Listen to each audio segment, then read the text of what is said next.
उस साल जंगल में भयानक सूखा पड़ा। नदी नाले सूखकर पत्थर हो गए थे। पेड़ों पर एक भी हरा पत्ता नहीं बचा था। जानवर और पक्षी दाने दाने को तरस रहे थे। चारों तरफ सिर्फ धूल और गर्म हवा थी। हे भगवान, ये कैसी परीक्षा है। 3 दिन हो गए, पेट में अन्न का एक दाना नहीं गया।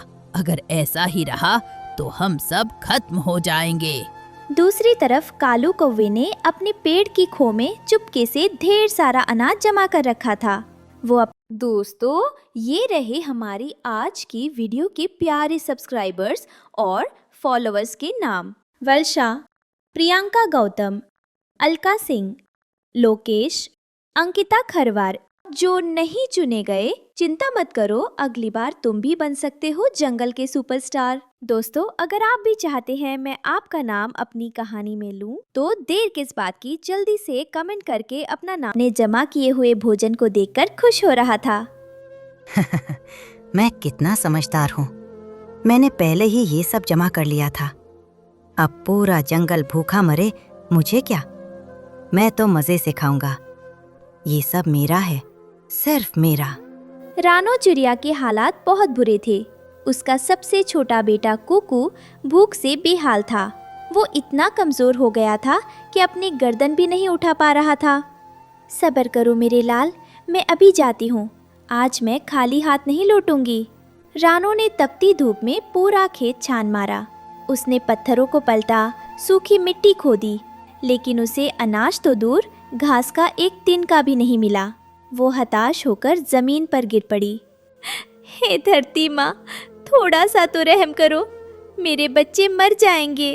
रानो हिम्मत करके उठी। उसे याद आया कि कबूतर चाचा हमेशा दाना जमा करके रखते हैं। वो लड़खड़ाते हुए उनके पास पहुंची। कबूतर चाचा, आप तो हम सबके बड़े हैं। मेरा कुकू आखिरी सांसें गिन रहा है। क्या आपके पास सिर्फ एक दाना मिलेगा? मैं वादा करती हूँ, बारिश होते ही लौटा दूंगी। बेटी रानो, मेरी तरफ देखो। मैं खुद 3 दिन से पानी पीकर जिंदा हूँ। मेरे पास जो थोड़ा सा बाजरा था वो परसों ही खत्म हो गया। अगर मेरे पास होता तो क्या मैं तुम्हें खाली हाथ जाने देता? मुझे माफ कर दो बेटी। रानो की उम्मीद की एक और डोर टूट गई। वो वहाँ से रोते हुए आगे बढ़ी। रानो ने सोचा शायद उसकी सहेली बिंदिया मदद कर दे। वो बिंदिया के पास गई। बिंदिया अपने बच्चों को अपने पंखों के नीचे छिपा कर बैठी थी, जैसे डर रही हो कि कोई उसका खाना ना मांग ले। बिंदिया बहन, तुम तो मेरी सहेली हो, मेरे बच्चे की जान बचा लो। मुझे पता है तुमने कल थोड़े बीज जमा किए थे, सिर्फ 2 बीज दे दो। रानो, ये दोस्ती निभाने का वक्त नहीं है। मेरे पास जो थोड़ा सा है वो मेरे बच्चों के लिए कम पड़ रहा है। अगर मैंने तुम्हें दे दिया तो मेरे बच्चे क्या खाएंगे? तुम जाओ यहाँ से, मैं अपनी ममता का गला नहीं घोट सकती। भूख ने सबको पत्थर बना दिया है बिंदिया। ठीक है, मैं जा रही हूँ।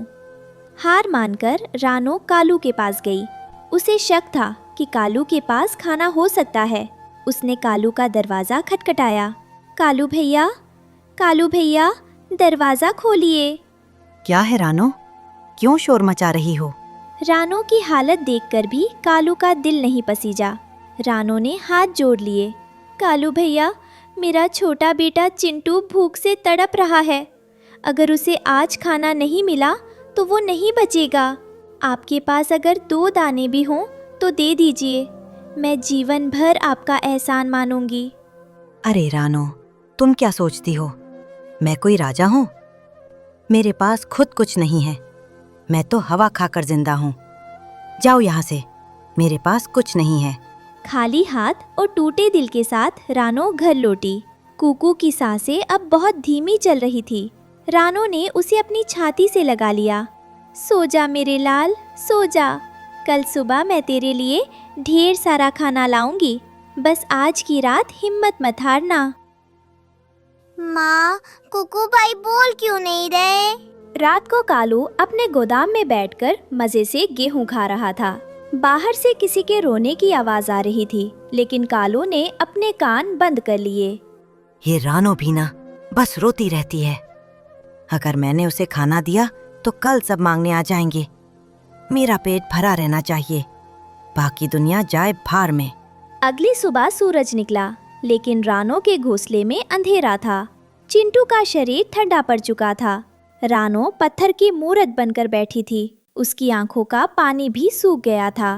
भाई उठो ना, देखो धूप निकल आई है। माँ, भाई उठ क्यों नहीं रहा? वो अब कभी नहीं उठेगा बेटी, उसकी भूख हमेशा के लिए मिट गई। कालू सुबह बाहर आया। उसने देखा कि रानो के घोंसले के पास दूसरे पक्षी जमा हैं और रो रहे हैं। कालू को माजरा समझ आ गया। उसे एक झटका लगा। बेचारा कोको, सिर्फ 2 दाने अनाज के लिए जान चली गई। अगर किसी ने मदद कर दी होती तो आज वो जिंदा होता। हे भगवान, मैंने ये क्या किया? मेरे पास तो बोरियों अनाज था। मैं सिर्फ 2 दाने नहीं दे सका। मैंने एक बच्चे को मार डाला। कालू पाबलों की तरह अपने घर भागा और ढेर सारा अनाज अपनी चोंच में भरकर रानो के पास आया। उसने अनाज का ढेर कुकू के पास लगा दिया। रानो बहन, ये लो खाना। ये लो गेहूं, चावल, जो चाहिए ले लो। कुकू को उठाओ रानो, उसे खाना खिलाओ। देखो मैं कितना सारा लाया हूँ। रानो ने उस अनाज के ढेर को देखा, फिर अपने मरे हुए बच्चे को देखा। उसने एक दाना उठाया और वापस रख दिया। कालू भैया, इस अनाज को वापस ले जाइए। जब पेट में आग थी तब आपके पास दाना नहीं था। अब दाना है, लेकिन खाने वाला नहीं है। समय निकल जाने के बाद दी गई मदद नहीं, मजाक होती है। कालू कौवा अनाज के ढेर के पास फूट फूट कर रो रहा था। उसे अपनी जमा की हुई बोरियां अब कचरा लग रही थी। तभी अचानक आसमान में काली घटाएं छाने लगीं और देखते ही देखते जोर की बारिश होने लगी। महीनों से प्यासी धरती अपनी प्यास बुझाने लगी, लेकिन रानो के घोंसले में फैला सन्नाटा बारिश के शोर से भी ज्यादा गहरा था। रानो बहन, ये बारिश, ये कुदरत मुझ पर हंस रही है। जब पानी की एक बूंद की कीमत कुकू की जिंदगी थी, तब आसमान सूखा था। और जब मेरा ज़मीर जागा तो ये बादल भी रो पड़े।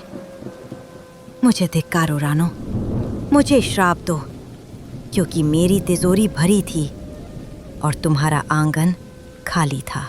रानो उठी। उसने अपने भीगते हुए बच्चे कुकू के शरीर को एक सूखे पत्ते से ढका और फिर वो कालू के पास आई।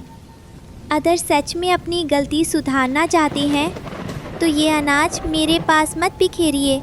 इसे ले जाइए और उन घोंसलों में बांट दीजिए जहाँ अब भी कोई बच्चा भूख से दम तोड़ रहा होगा। एक कुकू तो चला गया, पर किसी और माँ की गोद सूनी ना होने पाए। जाइए कालू भैया, अपनी रईसी का उपयोग अब किसी की जान बचाने में कीजिए, क्योंकि मरे हुए को अनाज खिलाना पुण्य नहीं, केवल एक दिखावा है। रानो की बात सुनकर कालू को अपनी असली सजा मिल गई थी। उसने बिना एक शब्द बोले अनाज उठाया और जंगल के उन हिस्सों की ओर उड़ गया जहां मदद की सबसे ज्यादा जरूरत थी।